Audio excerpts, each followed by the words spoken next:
বাড়ি বিক্রি করার দেওয়ার পরে আমাদের থাকার জায়গা ছিল না বা ঘরও ছিল না, অসহায় হয়েছিলাম। সন্তান ফলাফল নিয়ে কই যাইব, তো মাথা দোকান খাটার মতো জন্য এই জায়গাটা কিনা হয়। এরকম অতটা হতাশা আমার নেই, যেরকম মনের বল ছিল তো কিছু না কিছু। আর যেহেতু কর্ম জানি, এই নিয়ে এতটা টেনশন আছে।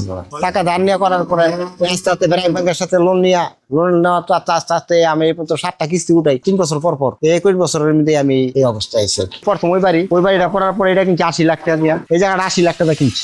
এই গরু বছর দিন এই সাথে আসার আগে ওই সঙ্গে গাইগিরেসি করছি, দিনকাল টাকা পয়সা এত জোর ছিল না, ওই অবস্থায় দিনকাল গেছে। আর এখন তো মনে করেন যে টাকার উপরে সবকিছু। প্রথমে 11টা গরু আমার ছিল না, ওইটা আমার আগের ছিল বাবার থাকতে, বাবার আমল দিন আমি কাজ কাম করছি। সব সিঙ্গাপুর আসছিলাম, সিঙ্গাপুর যাওয়ার পরে যেমন এই ঘটনা করতে গিয়ে এই জায়গা বাড়ি বেঁচে ভালো বাড়ি বেঁচে পরে এই ঘটনা করে। এতগুলো তো একবার হয়েছে। এমনি ব্যাংকের সাথে লেনদেন আছে আমার, 2007 সালে ব্যাংকের সাথে লেনদেন, আজও পর্যন্ত লেনদেন আছে। আর আল্লাহ দিলে সম্ভব অসম্ভব কিছু, কিন্তু এর করতে পরিশ্রম করতে হয়েছে। পরিশ্রমের কোনো শেষ নেই, দেখছেন তো যে কিভাবে গাইড ওয়াইলাম, বাজার করলাম, সবকিছু নিজের উপরে সবকিছু। আবার এই যে রাত্রে তো ওরা তো কাজে যাবো, রাতে আবার যে গরু ফুট ফুটাইতে রাত ধরে আবার এই হামতা মাছ। কষ্ট তো জীবন ভর, কিন্তু আমরা কষ্ট আমার খাটনি করা লাগবে বেশি। কিছু লোক আছে অল্প কিছু কর্ম করে, আমাকে ওইটা না, আমাকে দিনটা 24 ঘন্টা এটার উপরে সরম দেওয়াতেই আজকে এই রাস্তায় ওঠা গেলাম না। ওই এই পাশাপাশি যে রাস্তা আইলাম না, ওই রাস্তা ঢোকার এই 2-3টা বাড়ি পরে আসলে ভাই দুধ বাজার। আমরা সবসময় এটার এই জন্মস্থান এই দুধ বাজার আমার। এটা ওই যে ব্যাংকেতে লোন লওয়ার পরে আস্তে আস্তে লোন পরিশোধ করলাম, আবার নিলাম, আবার কিনলাম, আবার কিনলাম। আমরা লস সম্বন্ধে খুব কম বুঝি, লস হইব কালারের মধ্যে লস কিনেছে। এর মধ্যে আমার খামারে গরু নিয়ে আর অন্য কোনো বাড়িপত্র কোনো ব্যবসা দিকে নিয়ে আমার চলাফেরা শেষ হয়েছে গরু নিয়ে। হ্যাঁ, সারাদিন 24 ঘন্টা এটা নিয়ে আমার খেলা গেলাম। হ্যাঁ,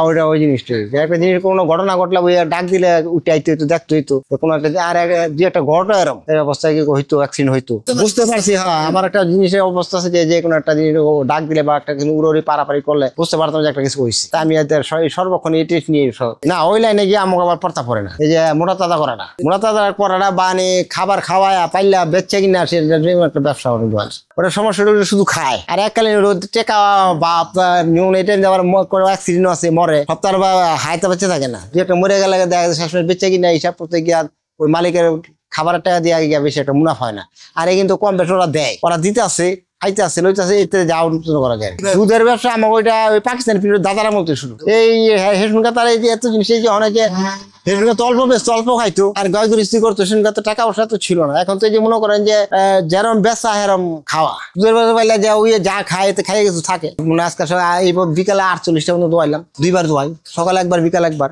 আপনি যে রাত দিচ্ছেন সকালে বিকালে, এটা বিকেলে এটা সকালে একবার বেচেছি। সারাদিনে মনে হয় মানে বর্তমানে 1500-600 কেজি দোয়াই। আমরা ওই সাথে যাই না, আমাকে নেই ভালো বা নিজস্ব বাজারে নিয়ে নেই ভালো। দাম বেশি, ওটা আবার সমস্যা আছে, বুঝলে আটকে যাবো। ওটা সেটা রান্নার দিতে গেছে দরকার নেই। আমরা এত 2টা কম হোক বেশি নগদ দিচ্ছি, আমরা নগদ জামেন আসছি। প্রতিদিন প্রায় 40,000 45,000 হয়। এখন বর্তমানে 35,000-34,000 টাকা বিয়ে হয় প্রতিদিন। ওর পিছিয়ে মোটামুটি 500 টাকা খরচ যায়, প্রতি পার পিছে 500 টাকা খরচ যায়। কামলা লইয়া খায় গুণবেলা খাওয়ানো, তো খাওয়ানো কারেন্ট বিল আছে, কামলা 4টা কামলা আছে, 1 লাখ টাকা মাসে যায়। একটা করে সারাদিনে 12-1300 পর দুধ পরে। আবার জিনিস যত্ন হইলেও যত্নের একটা গুণ আছে। কিন্তু আমাকে একটা গরু পিছিয়ে পরে 1200-1300 ওই পারতে পড়ে যায়।